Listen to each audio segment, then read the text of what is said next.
interpreting those habitats. But today I'm going to give you guys a presentation about our penguins. We may even get to see the penguins to eat today. They usually eat around 11 o'clock, but sometimes they do have to move the schedule. The biologists have to move the schedule based on the penguins' needs and also their needs as well.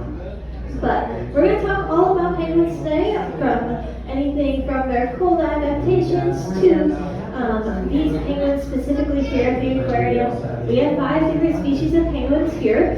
4 of them are right here in front of you, and then we have one up by the shark bridge as well. We're going to focus on these guys since, of course, you're looking at them. But we'll get started with some introductions, alright?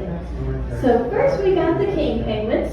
The king penguins, we have one big one actually swimming right here in the middle. But the king penguins are our largest penguins here at the aquarium. They're about 3 feet tall, which is about the size of a toddler. And they have that big yellow chest and the yellow, basically, earmuffs. They are the second largest penguins in the world, the largest being the emperor penguin. And they are, I believe we have 4 in this habitat.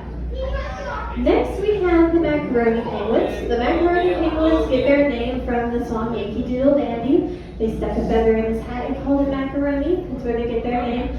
But we have quite a few macaroni penguins in here. A couple of them are swimming over here with the yellow feathers right by their eyebrows. And then there's a couple down on the left side of the habitat as well. Next we have the Gentoo penguins. The Gentoo penguins are actually our fastest swimmers here at the aquarium of penguins. They're the fastest in the world at about 22 miles per hour for an average swimming speed. And the Gentoo penguins are these ones that have the white earmuffs. And like I said, they're the fastest. So if you can imagine swimming at about the speed of how fast you drive your car in a neighborhood, that's pretty fast. And then last but not least, we have one chinstrap penguin in here. The chinstrap penguin is this one over here on the right that is kind of looking up into the corner. We only have one of them. His name is Whitey. He is very special because he's actually our oldest penguin. Does anybody have any guesses as to how old Whitey is? 34. 34? That's close. He's actually older. 38, yes, that is the winning number. He is 38 years old. Great job. He is actually one of the oldest penguins in the nation in professional care. I believe he's like 2nd or 3rd in the nation right now, but he's not showing any signs of decline, so he easily could make that oldest penguin one day. So like I said, we're going to focus mainly on our cold weather penguin friends in here. And these guys are called cold weather penguins because they are native to the southern hemisphere of the world, anywhere that it's cold. In this habitat, the water is about 45 degrees and then the air is about 38 degrees. So it's nice and chilly. And then we have our warm weather penguins upstairs. They actually are from the beaches of South Africa. So their habitat is about 60 degrees to 70 degrees. And that's why they're called warm weather penguins. But the first thing that helps a cold weather penguin is actually their feathers. So these guys have 3 different layers of feathers. The one that we can see right now is their waterproof layer. The waterproof layer is made waterproof from a gland that's at the base of their tail. So if you ever see a penguin sticking its beak down by its tail, it's probably trying to access that gland, and then they'll spread the oils across their feathers to make them waterproof. And then they also have 2 downy layers of feathers right underneath that waterproof layer. So the downy layers keep them nice and warm. Kind of think of like a winter coat, where it's like waterproof or hopefully waterproof on the outside, and then it's got the warm feathers on the inside. That's what the penguins naturally have. So there's a couple of more things about their feathers. These guys will have anywhere between or anywhere around 100 feathers per square inch of their body. So if you look at the tip of your thumb, that's about 100 feathers right there. So there's quite a few feathers on them, and these guys will actually molt their feathers annually. So they do a big molt once a year. It's usually towards the springtime, so no one's molting right now. And if you guys are unsure what molting is the same idea as a snake shedding its skin. It's brand new feathers for the penguins, and they have to lose all of their old feathers. So I do have a video for the penguins molting since nobody's doing it right now. The penguins can look a little funny when they're molting. They, like I said, they lose all their feathers at once, but some of them fall out, some of them they have to take them out, and sometimes they end up with ringlets, they end up with mohawks, all the funny things. And during the molting process, like they don't have that waterproof layer of feathers, so they won't actually get in the water because they would get too cold, and so they don't actually eat out in the wild.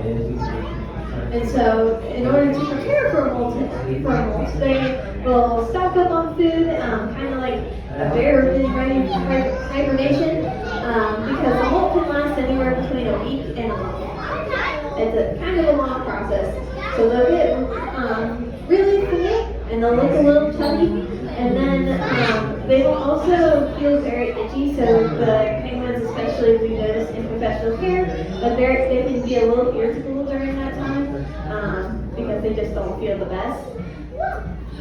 But like I said, they won't eat during that time, and so they have to stock up on food. And speaking of food, these penguins are actually our biggest eaters at the aquarium. They eat twice a day, and that amount of food ends up being 14% of their body weight. So if you can imagine about 150-pound adult eating 20 pounds of food, that's about the equivalent for what these penguins eat. So it's quite a bit of food. We actually have our own kitchen dedicated just to the penguins because they eat so much. Some of their favorite foods, of course, are fish, herring, capelin, and silver sides are some of the variety that we give these penguins. And these penguins are actually hand-fed. So the reason why we do this is that the biologists are able to keep track of how much each penguin is eating.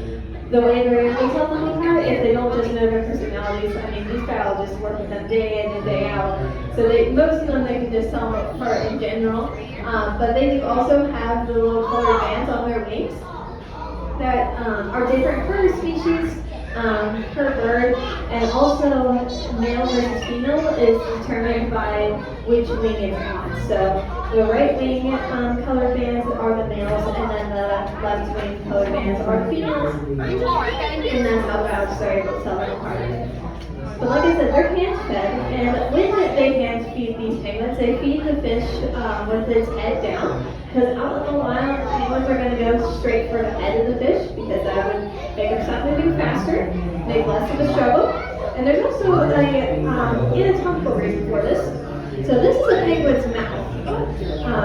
So yeah, not what you usually think of when you think of a penguin's teeth. But they have these teeth-like bristles on the top and the bottom of their mouth, and that's what holds their fish in the mouth. They don't chew their food, they just swallow it whole. And these bristles also help pull the fish into their throat. And so that's another reason why we feed it head first, because naturally they are meant to eat it that way. And so some of the different reasons also, again, why we can't feed is that the biologists are then able to tell if the penguins are eating more. They might be getting ready for that molt I already talked about. They might be getting ready to lay an egg as well. Or they're also, if they eat less, they could be sick. So it's all those different things. They'll track how much each penguin is eating. So whenever a biologist comes in, they'll have one that's hand feeding, because there's about 25 birds in here. So then they get really excited. So they have a dedicated biologist to the feeding, and then they'll have a dedicated biologist to the tracking of each bird.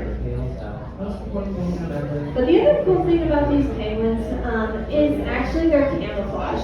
Now, it sounds a little silly to call these penguins camouflage, because whenever we think of camouflage, it's usually greens, browns, because we're thinking of things that's going to blend in with the woods. But the penguins have a unique sense of camouflage, or a unique type of camouflage that's really useful for them. And we're going to use these penguins that are in the water to demonstrate this.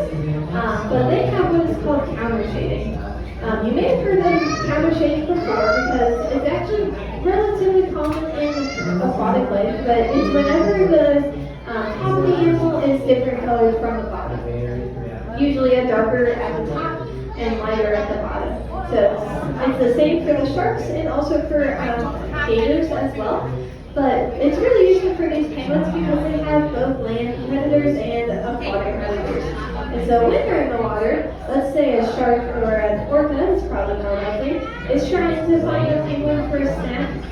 They're going to swim up, and since penguins can't hold their breath nearly as long as an orca can, they're going to be looking towards the surface, and the white bellies of the penguins actually blend in with the sunbeams that are hitting the water.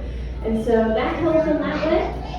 And now if there's a land predator, like a seal or something like that, the seal is on land and they're looking again for those swimming penguins, are looking for their own food. But their black backs actually blend in with the surface of the water. And so that's why counter shading is the best form of camouflage for the penguin and the best way they're able to survive out in the water.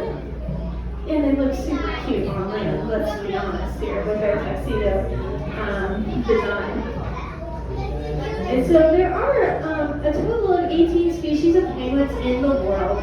Most of them are found in the southern hemisphere, but they are actually spread out across 4 different continents, including South America. I mentioned those South African penguins, of course Antarctica and Australia. And 10 out of 18 of those species are listed as endangered or vulnerable. And so some of the, like I mentioned, those South African penguins that we have upstairs that are the warm weather penguins, those are actually one of the most endangered species of penguins.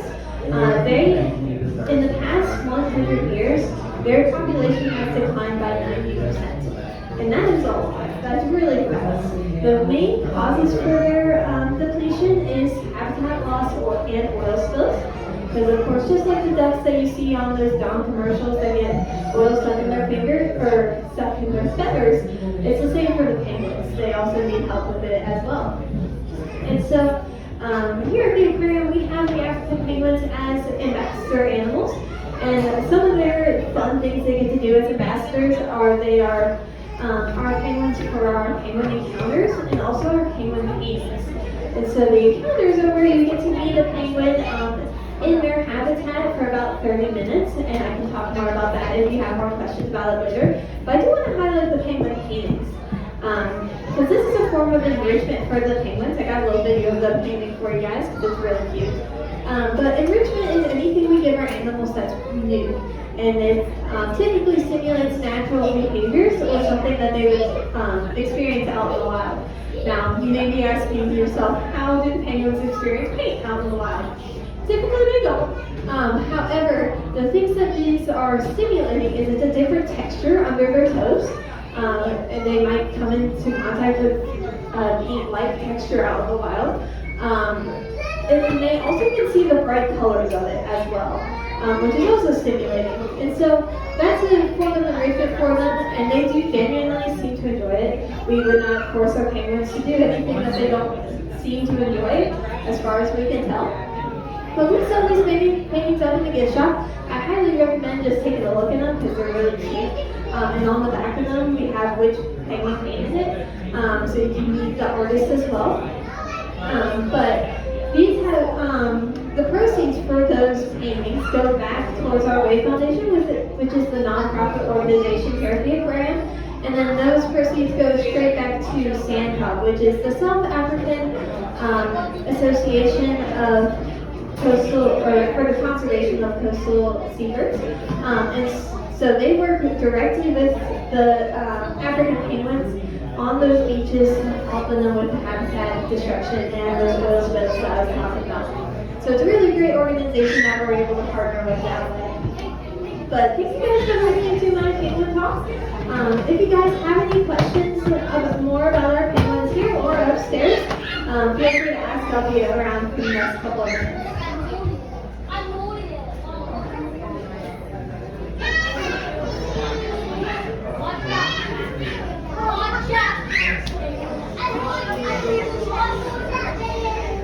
Wait for mommy, please.